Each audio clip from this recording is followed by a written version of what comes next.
Welcome back to our final session. I'm excited to get this one going. I'll bring on Lorena Morales. Hi, how are you today? Hello, everyone. Very happy to be here. Very honored, as always. When Armando reached out, I was like, I have to say yes to this one. Definitely. Well, we're excited to have you. I will jump out. Lorena, feel free to go through your hot take for the day, and we'll talk in a few minutes once you wrap up. Thank you, Joe.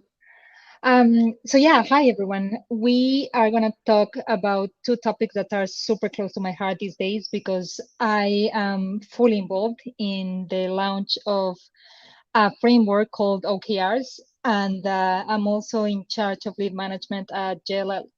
So, first of all, who am I? Um, I'm the current global director of digital marketing and revenue operations. Besides of the fancy title, what it means is that I am in charge of making sure that every single marketing activity is tied to revenue. And I'm doing that. I've been there for 2 years at a company called JLL or Jones Lang LaSalle. It's a real estate company, 110,000 employees. So pretty big, and running operations is a fairly new function, so it's fun days for me. It's a roller coaster. It's never been seen before in the company, so that's kind of energizing to me. What's an interesting fact about me? I have never eaten a burrito, and I don't expect to be eating one anytime soon because I think it goes against Mexican culture. That's a fun fact about me. But let's jump right in. So what exactly are OKRs? OKRs is first of all is a goal setting framework. It's a goal setting framework that is it starts for or the letters mean objectives and key results. And the main idea here is that you have your goals, which are bold, they are ambitious, but they are yet achievable. And then you have the key results, who are the things that are going to keep track of your success towards those goals. The other important thing here to mention is that, and I'm sorry if I'm going too fast because this is a 10 minutes presentation, but generally speaking, OKRs have, how do I say it, a hierarchical structure. So as I said, it has the high level objectives that have to cascade down to departmental or team objectives. And eventually it's going to hit individual objectives. Why do we do this? I feel that at least at JLL, we brought it over because it ensures that everyone is working towards the same goals. And as I said, they are meant to be ambitious, yes, achievable, but they are usually set with a combination of top-down guidance and bottom-up input to foster that ownership and that engagement. On the other hand, next slide, please, Joe. What is lead management? And why am I going to marry these two concepts? Lead management is simply the process of doing four things: capture, track, nurture, and convert leads into customers. It's all the activities and strategies that organizations employ to manage their leads effectively. And, um, and it also involves several stages, including lead generation, lead qualification, lead nurturing, and ultimately lead conversion, which is when a customer becomes our customer.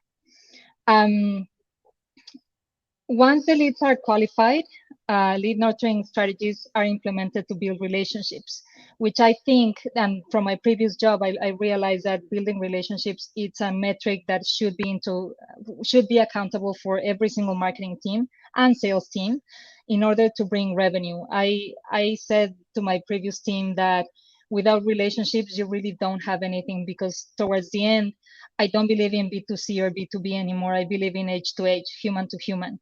And those human to human interactions are going to provide valuable information at the end and guide customers through the entire buyer's journey.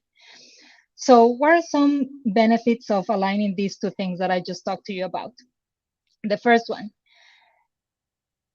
by aligning both frameworks that are very customer centric as well, we are focusing on revenue generation. This focus, it shifts from from being a general for having a general mindset to towards revenue, towards how do I generate revenue and how do I achieve the desired business outcome.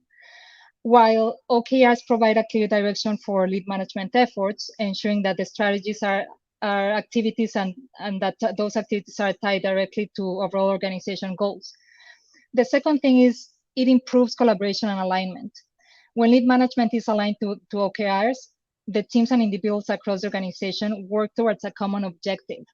This is super important because generally people keep asking me, and I talked about this very recently in an interview, how do I make sure that my teams are aligned, especially the revenue facing teams? And the answer is never simple, right? Like it's never an easy way to get there. But with these type of frameworks that again are not easy to apply because they have to come from leadership all the way to individual or ICs, individual contributors. You can get there. You can effectively get there. And the third thing is, what does it do with visibility and accountability? I feel like OKRs provide a framework for measuring progress and success. And by aligning lead management with OKRs, it simply becomes easier to track key metrics and assess the effectiveness of lead generation and conversion efforts. And the fourth one and last one is it promotes and typically uh, gets better agility and adaptability. Why? Because this is a framework, at least the OKRs is a framework that is set up quarterly, on a quarterly basis.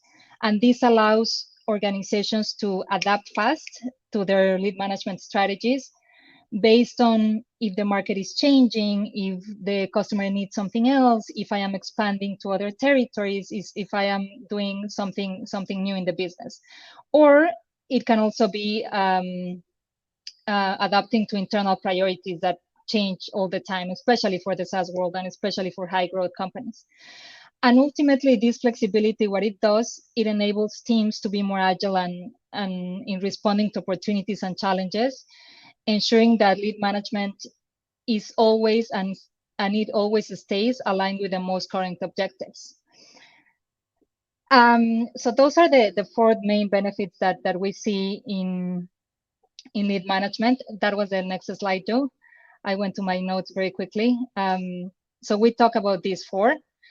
And then lastly, I wanna tell you that there's some key considerations for aligning these two things. I'm gonna talk about two. First of all, relevant metrics. This is important because when setting OKRs for lead management, you have to identify key metrics that indicate progress and success. Without these, you can't move forward.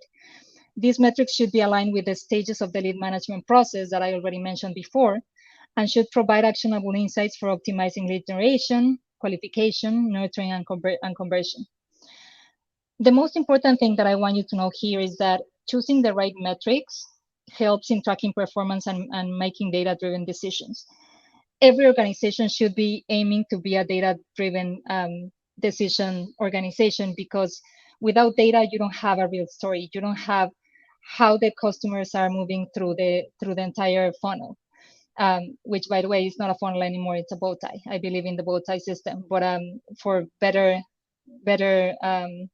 definitions, it was a funnel indeed. And on the last slide, it's my main takeaway here. The main takeaway, I'm going to read it verbatim. Aligning lead management with OKRs drives effective lead management practices and increases the chances of achieving success. As I said in the beginning, OKRs and lead management are two forces coming together to fight inefficiencies. So when you combine both, you have a master formula to really generate more revenue and to really get to the desired outcomes.